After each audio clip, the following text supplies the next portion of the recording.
On a décidé de partir en Namibie, de chercher des grottes, un peu dans le même contexte que Littlefoot, pour aller chercher de nouveaux morceaux du berceau de l'humanité. Donc aller chercher les grottes, regarder les fossiles, regarder les brèches et voir si on trouve d'autres vestiges d'hominidés anciens.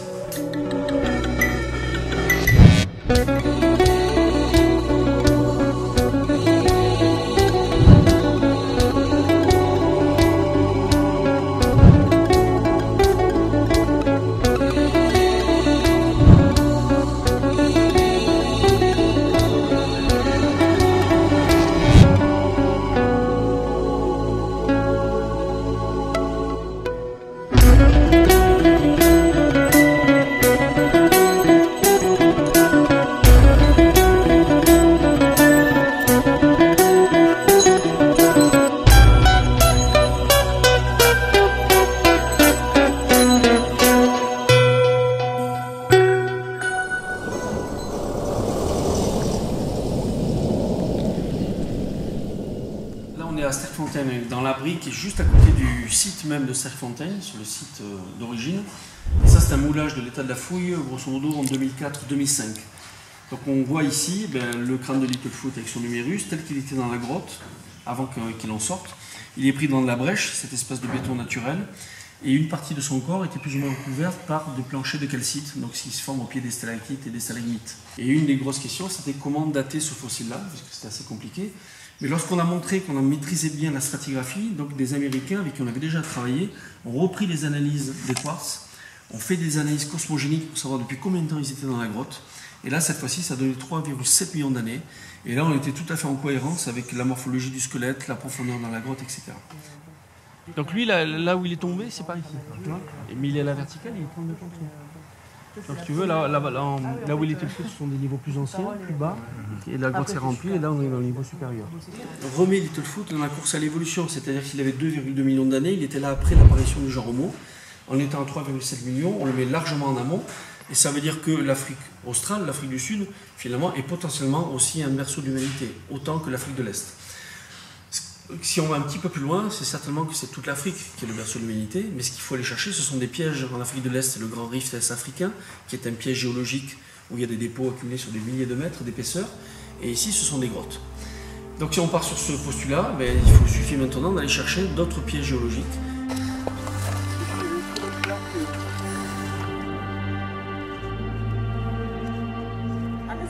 Ça, c'est un des autres indices d'altération et d'altération très lente de fantomisation, c'est quand tu as des choses très très fines qui sont en relief. Et ça, c'est intéressant parce que ça montre qu'on a un effondrement interne, un premier remplissage de la grotte, et puis longtemps après, d'autres brèches qui viennent colmater les vides résiduels.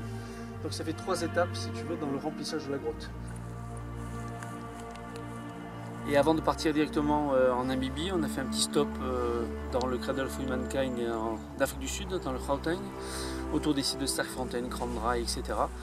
Un peu pour se faire l'œil, voilà, parce que c'est exactement ce qu'on cherche.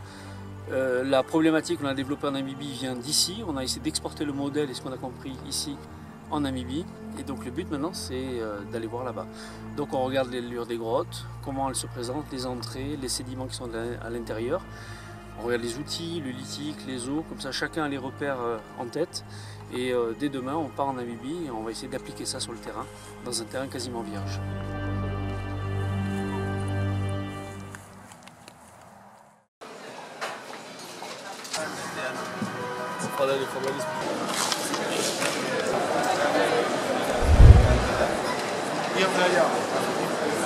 Bon passeport. Plutôt demain matin course et départ immédiat pour aller le plus loin possible, essayer de rejoindre tout de suite la zone frontière. Ouais. Il y a du V, Laurent, qui sont là, du coup. Waiting for the GPS.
quite upset. Yeah.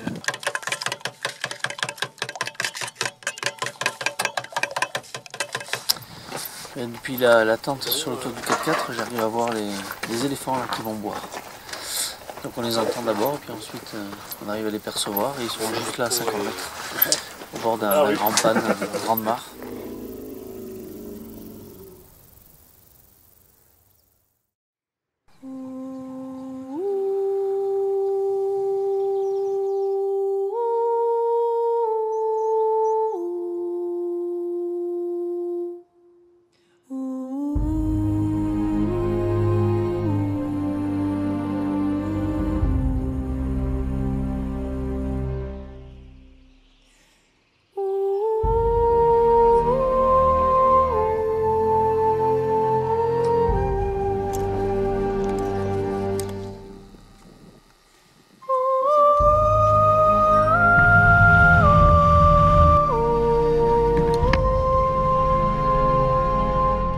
On est au Botswana, non loin de la frontière avec la Namibie, dans le prolongement oriental des Aa Hills. Et on cherche juste un nouveau morceau du berceau de l'humanité. Et là c'est super puisqu'on a repéré toute une série de petites collines calcaires, ou de marbre, ou de dolomie, ça dépend des secteurs, dans lesquelles il y a des grottes. Donc pour l'instant on est en train de se faire l'œil, donc aller visiter les grottes, aller voir le type de remplissage ou de brèche en surface, pour savoir exactement ce qu'on va chercher ensuite quand on sera en Namibie. Là on a déposé le projet dans une zone qui est quasiment vierge.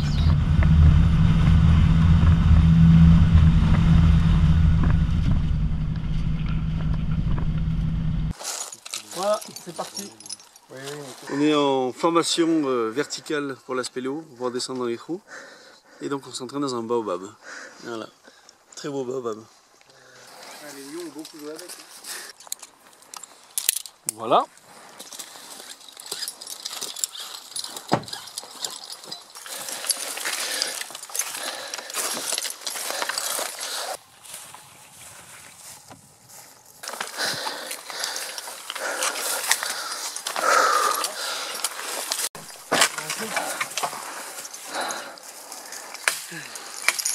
Hop.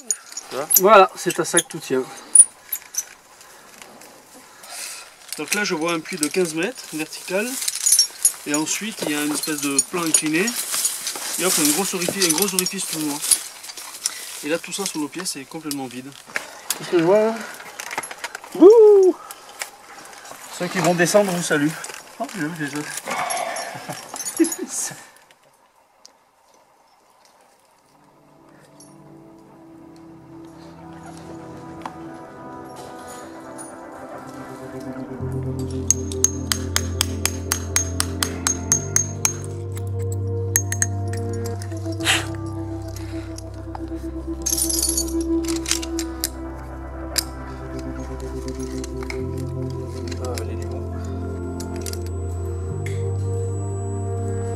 Là, il y a encore une quinzaine de mètres, tu vois.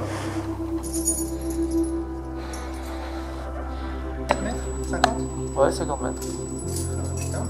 Ouais, c'est pas mal. Hein. Tu places bien la corde sur le sac. Parce que sinon, elle vient se foutre dans la fissure, tu vois.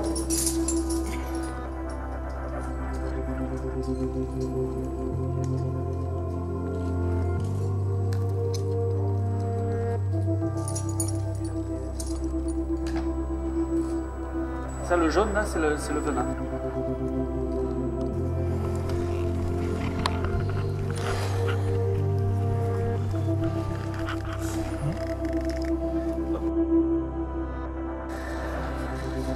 Le jaune.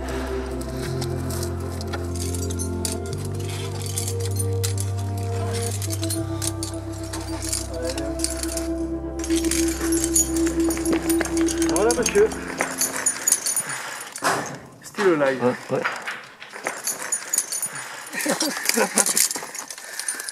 Bah, il fait bon là-dedans. Tu sais quoi, je vais boire une bière. Ah. Et après, je vais boire tout.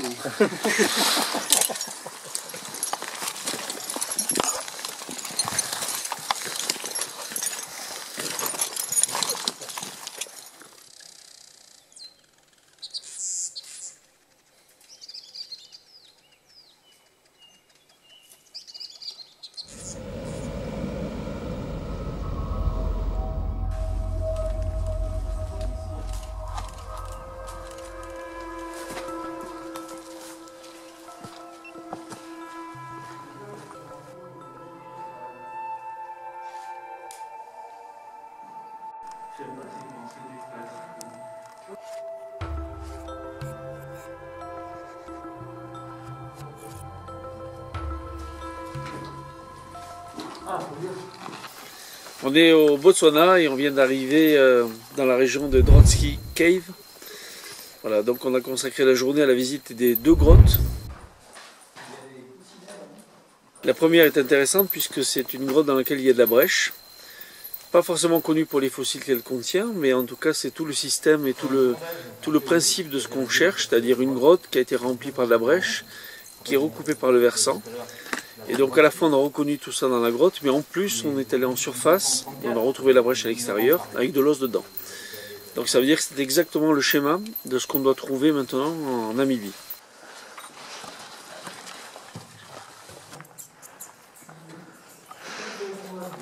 Oui, alors la seconde grotte, alors elle par contre on n'a pas vu de brèche, ça ne veut pas dire qu'il n'y en a pas.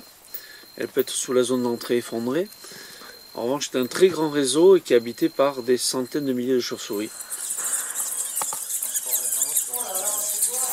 On est au fond d'une des grottes de Dronski, dans une très grande salle, où il fait très chaud d'ailleurs à cause de la fermentation du guano. Et il y a des milliers et des milliers de chauves-souris partout, on les entend. Et donc on est en train de regarder un peu le rôle qu'a pu jouer ce guano dans la forme des parois et dans la corrosion des concrétions. Il y a des exemples fabuleux. Et tout ça, ça va nous éclairer sur toutes les autres grottes qu'on connaît partout dans le monde. Impressionnant.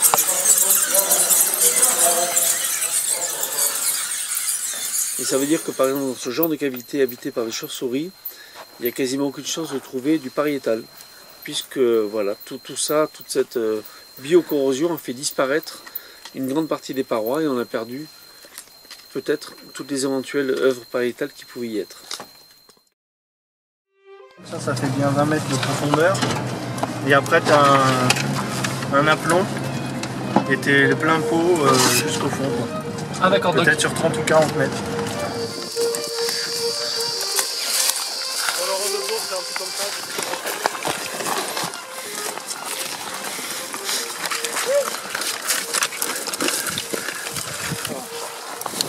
Grosse d'olive, hein, tu vois. Oh. Wow. Ah ouais. Ça c'est super beau. Oh là là.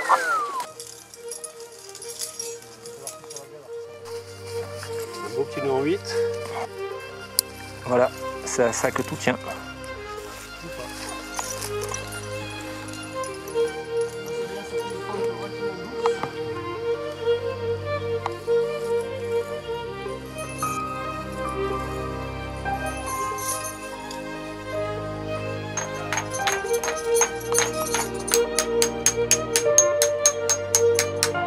Ceux qui vont descendre vous saluent.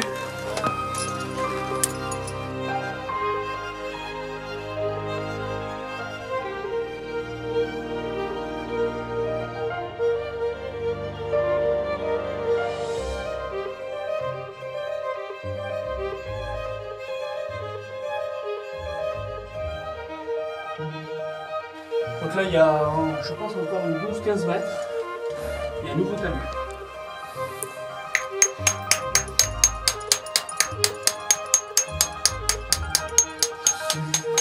Là, ça veut dire que cette cavité elle a absorbé vachement de sable.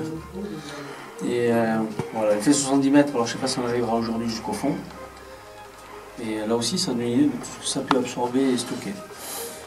Et ça nous montre que quand on prospecte, il n'y a pas que les collines calcaires, il y a aussi ce qui pourrait être au contact finalement entre le remplissage de sable et le versant de la colline.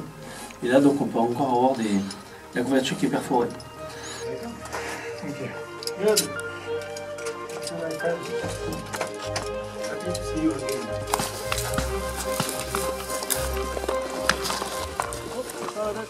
Compris, ouais.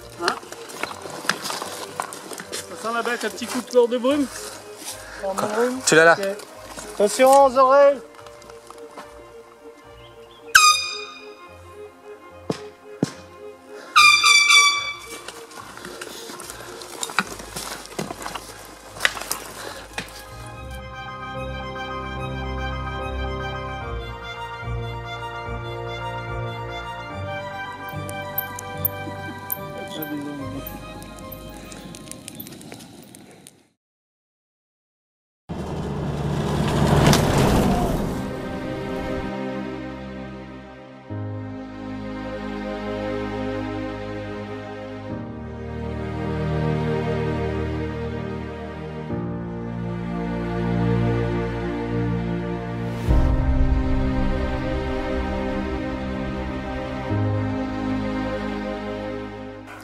Là on y est, en plein dans les Hills, côté namibien. Cette fois-ci on est du bon côté de la clôture. Il n'y a plus qu'à trouver les grottes et la brèche.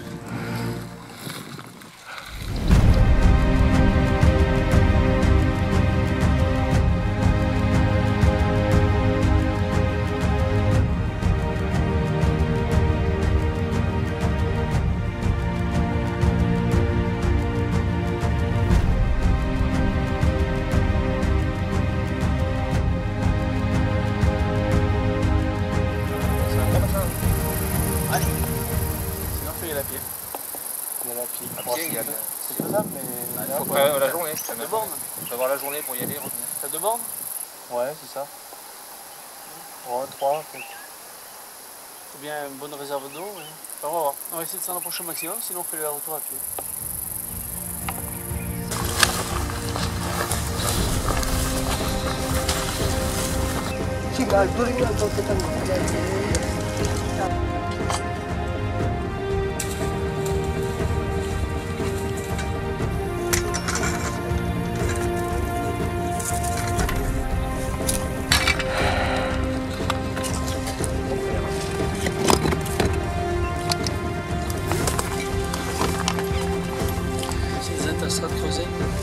C'est un amas de blocs. On voit bien qu'il y a des animaux, notamment les porcs-épics qui rentrent et qui sortent.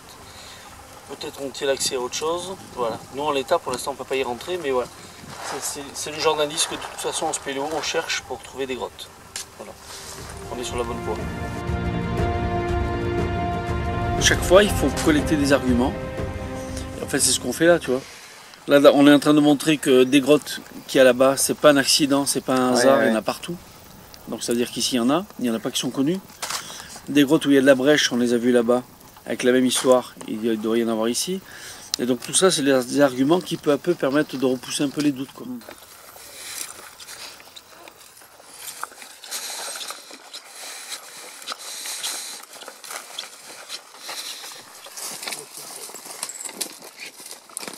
En fait, on a suivi pour l'instant, on n'est pas encore sur la colline en forme de haricot.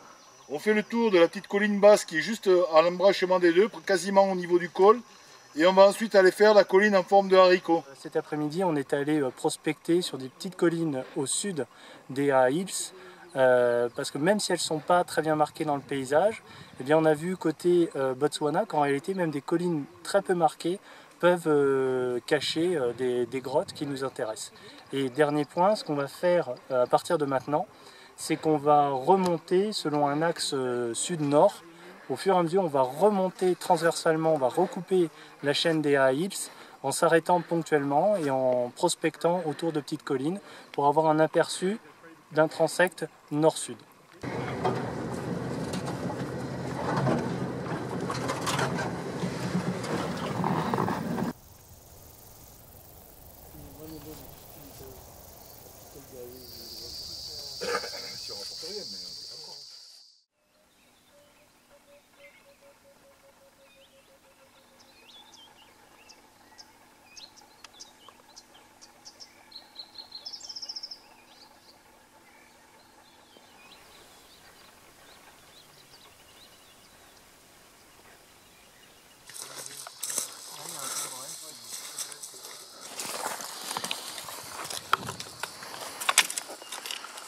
C'est un ici, tu vois. Ah, nickel. Alors ? Allez, nickel. Belle calcite, bien recristallisée, mais C'est de l'aragonite. elle est à l'envers en fait. Elle s'est formée comme ça. Cette partie-là et cette partie-là ont l'air de flisser.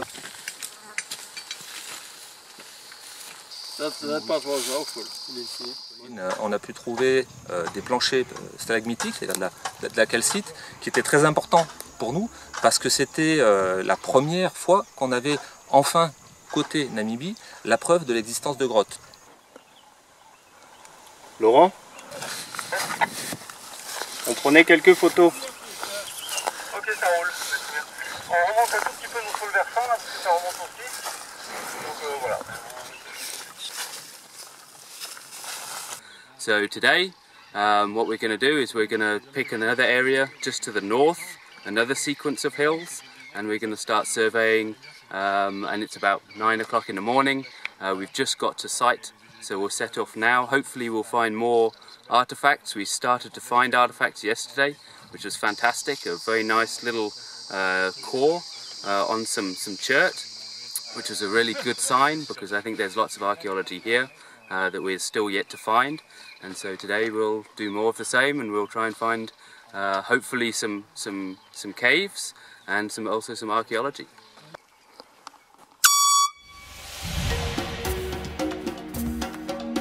Je pense que vous êtes beaucoup plus haut que nous.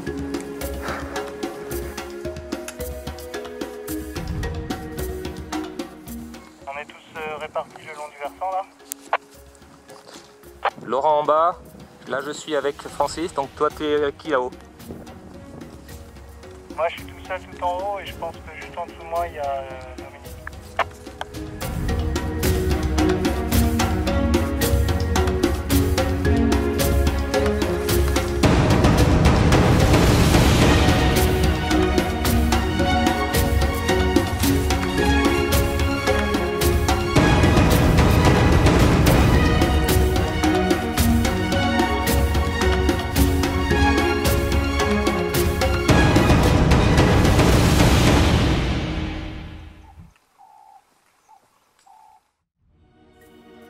On a ensuite, hier et avant-hier, continué vers le nord, le long de la frontière. Et pareil, avec des prospections pédestres, à chaque fois en prenant une rangée de collines, toujours plus au nord. Et on a pu, hier, trouver, dans les collines les plus au nord, beaucoup de brèches. Alors pour l'instant, cette brèche, elle ne contient pas encore d'os, c'est-à-dire pas de faune. Mais c'est quand même intéressant. Maintenant, on a la calcite, on a les brèches. C'est quand même de très très bons indices pour la suite. Tu vas avoir des doutes sur ton objectif? Ou alors on prend la coupelle.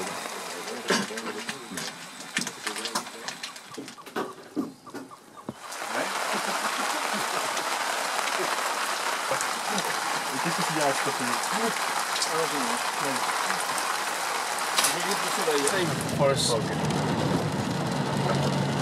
Nous on a brûle, buée, fumée. Ah, on a...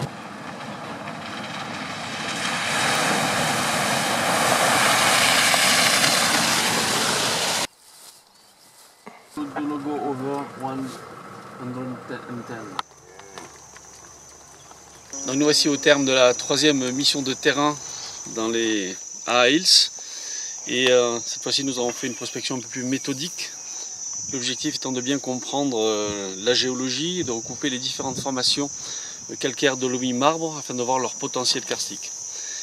Au point de vue cavité, c'était relativement décevant puisque nous n'avons trouvé que quelques indices de paléokarst, dont on a un très beau plancher stalagmitique qui montre bien qu'il y avait une cavité, mais rien qui est à l'échelle de ce que nous connaissons, notamment côté Botswana. Nous avions donc choisi les Aa Hills pour un rythme d'évolution karstique relativement lent, susceptible de préserver très longtemps les vestiges paléontologiques. À la lumière de ce qu'on voit maintenant, on peut se poser la question, est-ce que finalement c'était pas trop lent, il n'y a peut-être pas assez de cavités qui se sont formées. On ne peut pas se fier à la surface, au paysage pour nous guider pour la recherche de cavités, d'autant que l'ensemble des Aa Hills ne sont que les sommets de collines, aujourd'hui en grande partie ensablées, recouvertes par le sable du Kalahari, et donc l'essentiel des cavités sont masquées. Peut-être que maintenant il faut donc poser la question de chercher de nouveaux sites avec une dynamique karstique un peu plus évoluée, plus de cavités, plus d'étagements, etc.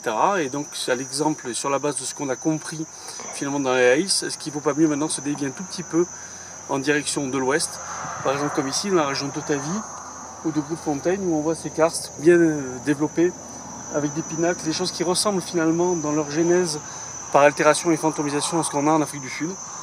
Et donc voilà, donc on a commencé finalement par le plus difficile et le moins évolué. Et ce qu'on y a compris nous permet de savoir maintenant qu'il faut se déplacer et chercher des paysages où il y a eu un peu plus de dynamique karstique.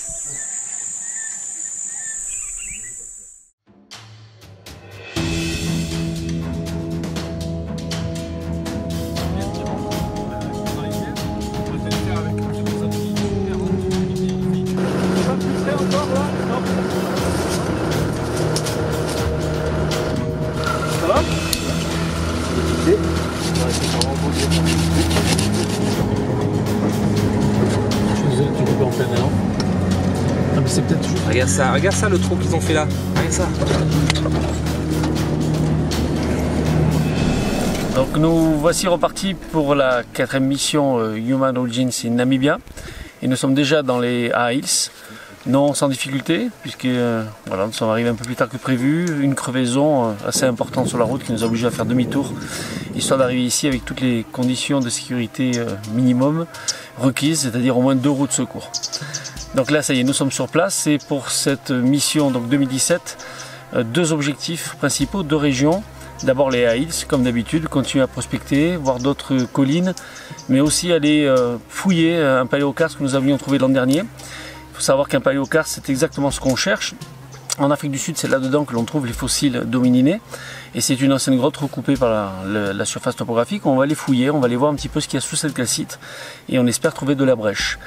Et puis, on va poursuivre la mission dans les Hills. On va aller voir des petites collines, des massifs un peu plus réduits, comme ceux dans lesquels s'ouvre la grotte de Drotsky au Botswana. Et puis dans la seconde partie de la mission, nous changerons de lieu, nous changerons de massif avec des paysages bien plus expressifs qu'ici. Et on va aller voir la région d'Otavi où il y a de belles grottes, de beaux massifs karstiques. Et nous allons commencer à faire de la prospection.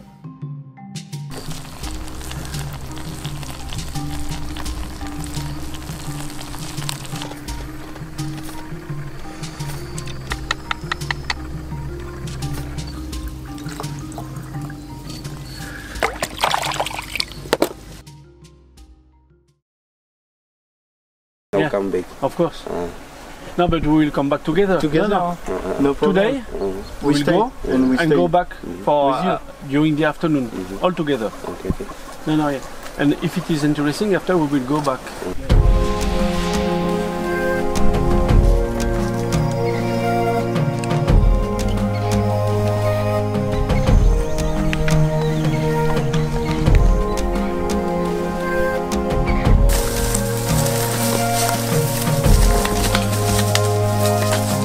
Track and we'll turn left to go south.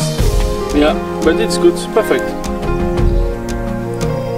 Je pense que ça va être quand même assez en image, ça va montrer un peu mieux ce qu'on cherche. Oui, c'est très bien. Non, mais il faut creuser là. On fait un carroyage ou Non, tant qu'on dégage, non. Non. On reste en vire. On fait quoi? Après, je ferai peut-être une photogrammétrie par contre.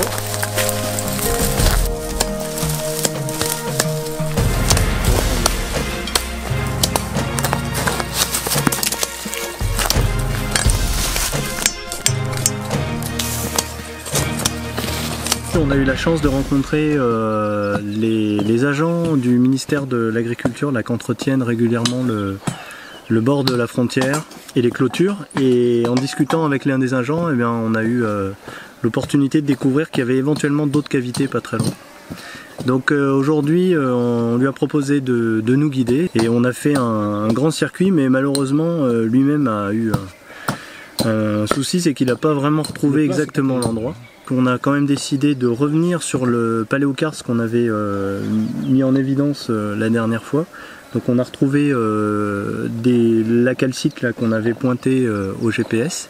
Et puis là, pour se donner une idée, on commence les fouilles. Donc derrière moi, on a commencé à gratter, à retirer toute la végétation, à faire un table rase, un terrain bien propre, et puis on commence à creuser et on voit que le petit massif calcaire qui semblait presque anodin, imperceptible, en fait il est beaucoup plus important et on est probablement là dans une galerie aujourd'hui complètement décapitée, et puis nous on va chercher à savoir ce qu'il y a sous cette calcite là, si on a de la brèche et si la galerie se prolonge dans le versant, quoi.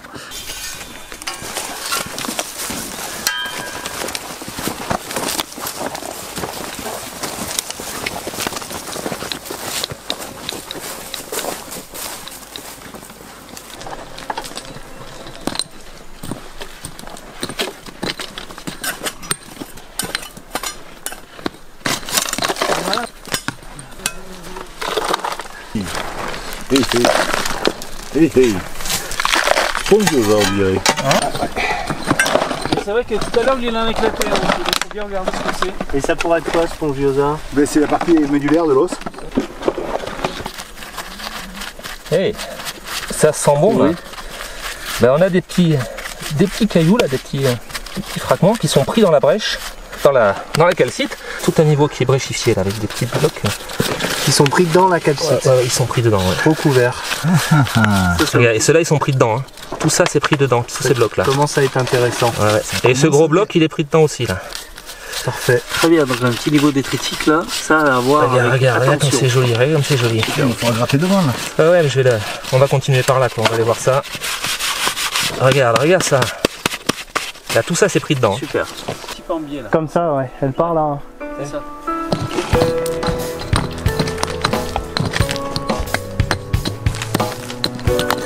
Là, on était en train de descendre dans du remplissage au-dessus de la calcite. Et ça, c'est la voûte en place. On vient de trouver la roche en place. Et la grotte est en train de rentrer dans la montagne. Et jusqu'au dernier point, contre le plafond, on a encore de la calcite ici qui a été déposée par les eaux d'infiltration. Ça veut dire que la galerie est complètement obturée. Mais elle est pleine de remplissage. Voilà, par contre, ouais. Bon, mais il faut continuer à creuser.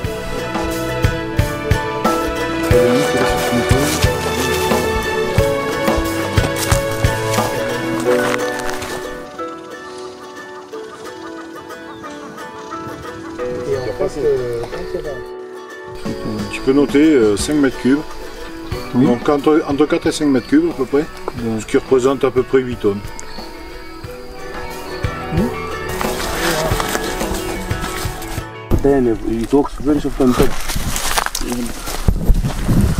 Oh mais il y a un guépard là. Un guépard? Ouais. Quand même. Coussinet, les orteils, on voit pas les griffes et il allait par là. Par-dessus nos empreintes et maintenant on remarche dessus. Donc il est passé entre hier et aujourd'hui.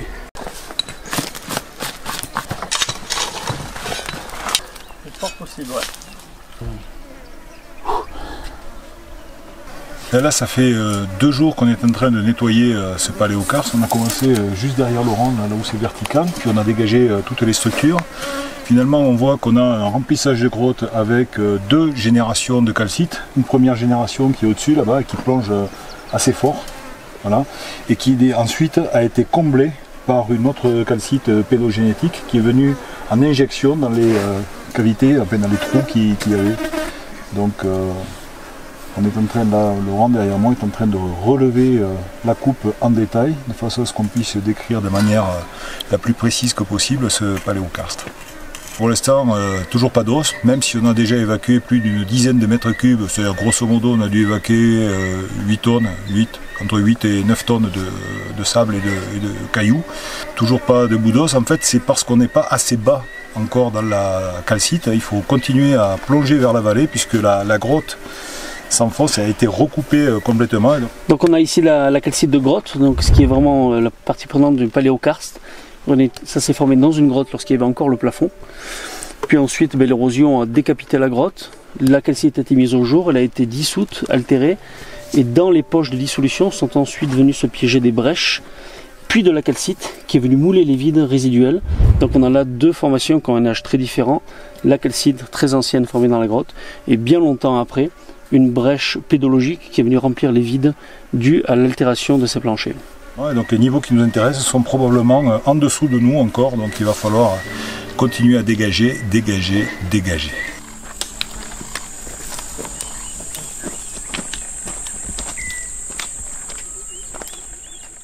Après avoir dégagé le paléokarst, on s'est pris une journée déjà pour se reposer, et puis ensuite parce qu'on avait besoin de revenir chercher le pneu de la voiture qui avait éclaté et qui était à Tsumkwe, donc on en a profité pour souffler, prendre l'air et aussi manger un bon repas, faire le plein d'eau et d'essence. Et puis aujourd'hui on a repris le rythme de nos prospections.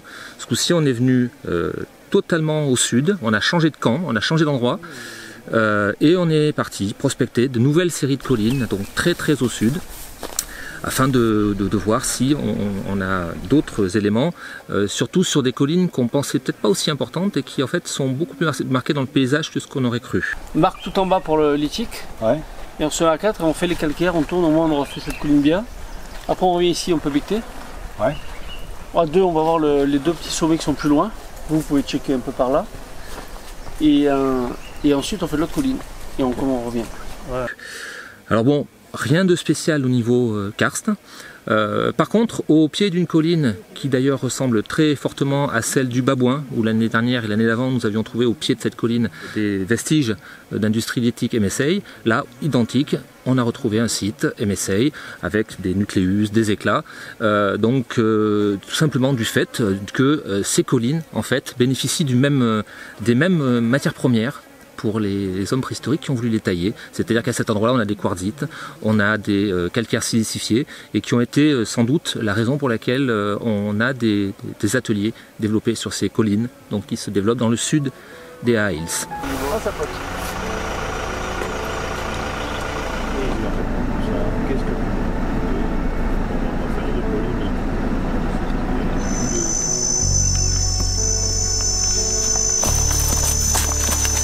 Dans ce qui peut être son sens de genèse. Ouais. L'aventure, c'est l'aventure. Hein. 65 sud. Très bien. On peut le faire. 67.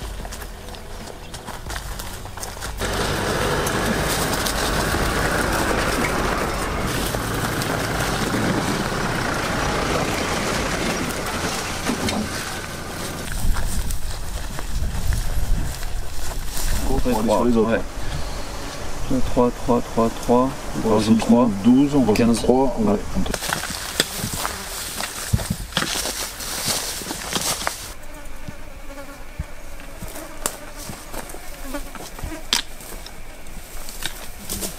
Nous venons de trouver ce que nous cherchons depuis longtemps.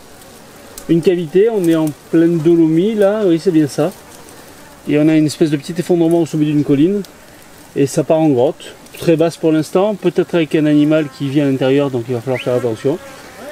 Mais nous avons atteint l'objectif aujourd'hui, à ce moment même.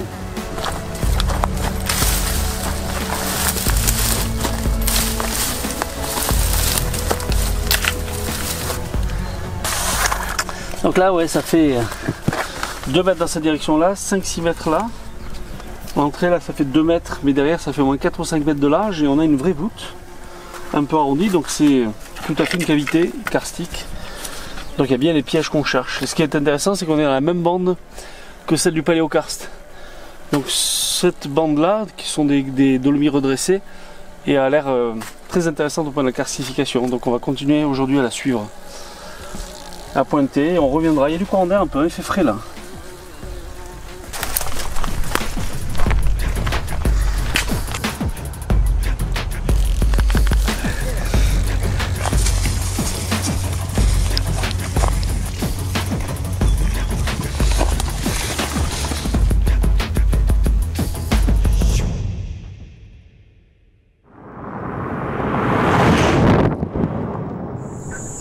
Nous avons maintenant quitté les Aa Hills pour nous diriger plus à l'ouest dans la région d'Otavie.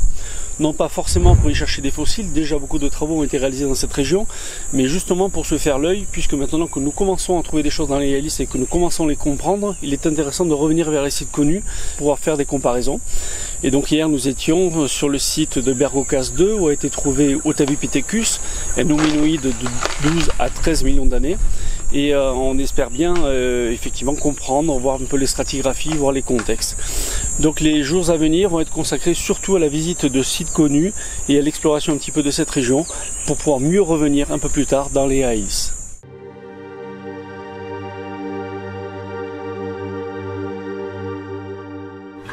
Ouais, mais ça c'est l'encaissant. Ouais. J'ai une cheminée. Ouais, top of open cut. Ouais, c'est une cheminée, tu vois.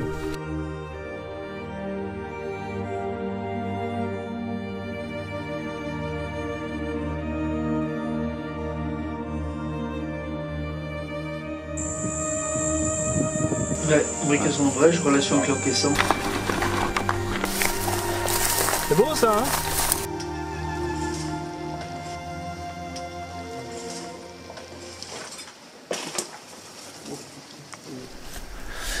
Alors nous sommes dans la région d'Otavie, à Bergocas 2, qui est une mine notamment de vanadium. Et on vient de descendre le premier puits, la descendrie là sur une trentaine de mètres. Et le gouffre lui continue ici, c'est énorme et ça a été fouillé, exploité sur plus de 200 mètres de profondeur. Et on voit ici en paroi très bien les restes de brèches de brèches de collapse, de brèches de remplissage qui sont fossilifères. C'est d'ici que vient le fossile d'hominoïde bien connu, Otavipithecus.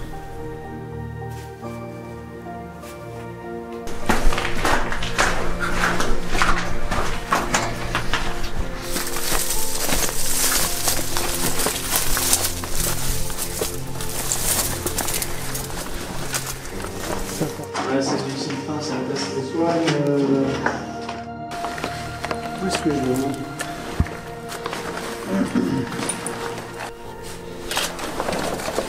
Bon. On va chercher dans les devants. Mais ouais. Si on peut faire du rappel avec le barbelé. Il est où?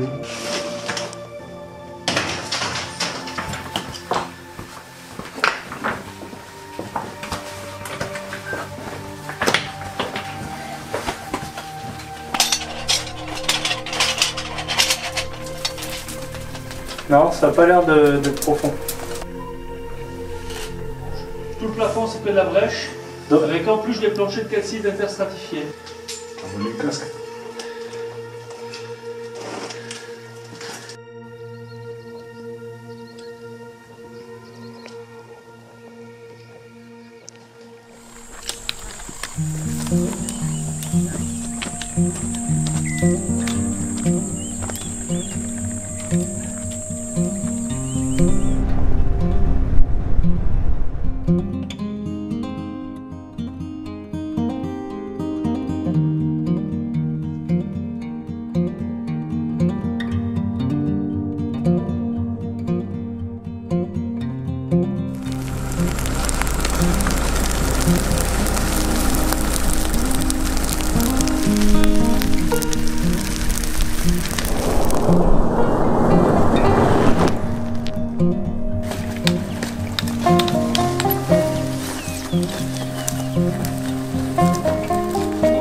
Tu vois? Ça chauffe. Elles sont super agressives celles-là. Nous avons visité la mine de Combat dans laquelle Laurent a pu observer du fantôme avec de la minéralisation sur les épontes et au-dessus il y avait des brèches. Au niveau des minéraux, on a reconnu de l'azurite, de la malachite, de la pyrite, bref une diversité minéralogique intéressante et puis donc les brèches qui étaient en surface. On va se protéger dans l'autre mine.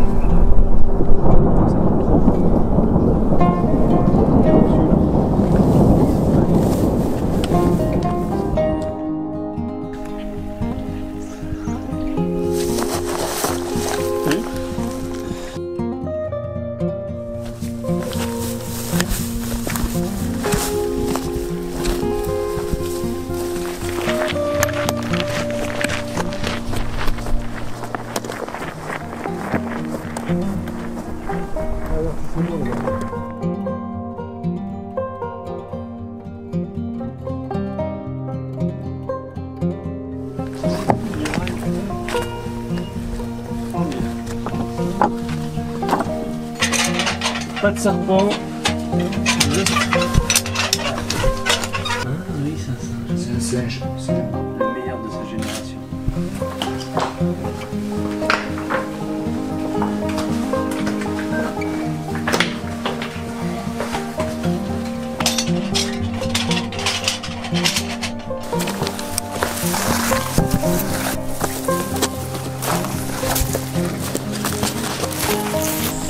Nous avons observé deux grandes dépressions des chunks à l'intérieur des calcaires, des sortes de grands effondrements verticaux assez impressionnants.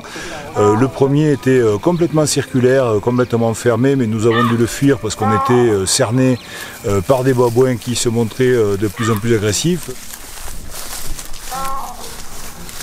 Au niveau du second, par contre, on a découvert là une brèche ossifère avec du micro-mammifère.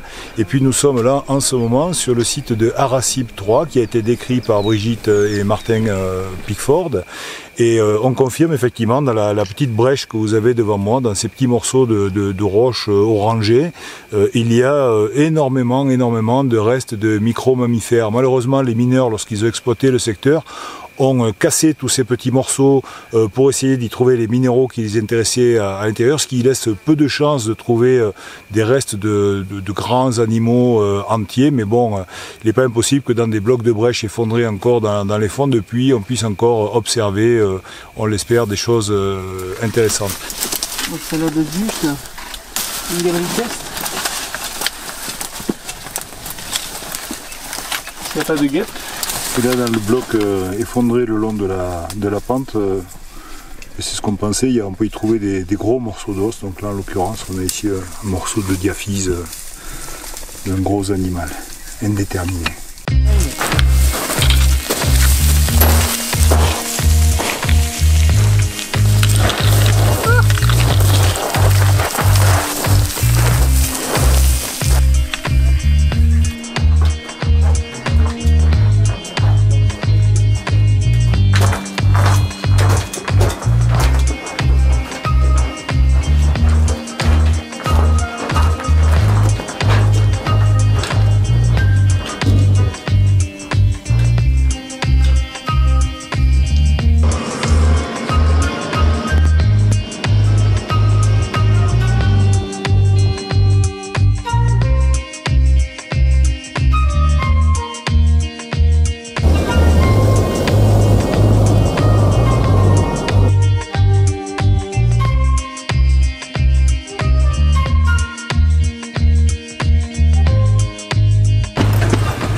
Ceux qui vont se faire piquer vous saluent.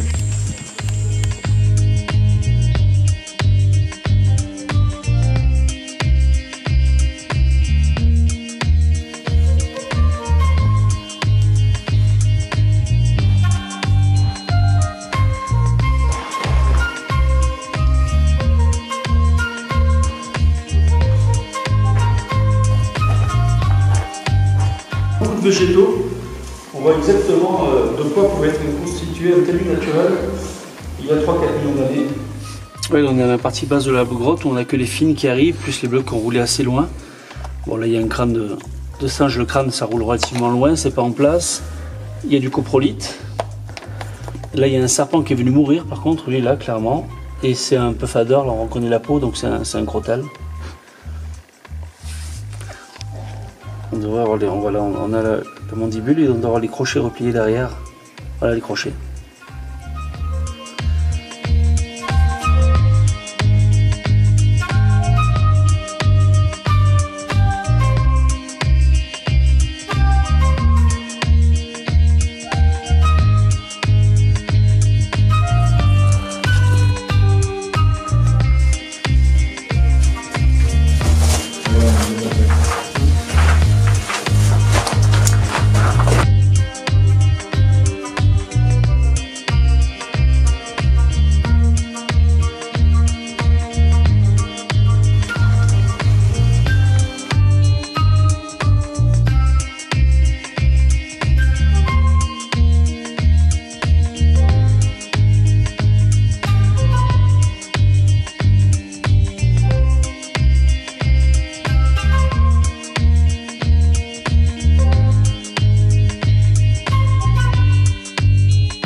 La seconde partie de la mission s'est déroulée dans les Otavi Mountains. L'objectif était non pas forcément de travailler à chercher des nouveaux sites, mais surtout d'aller se faire l'œil, de voir comment ils se présentaient.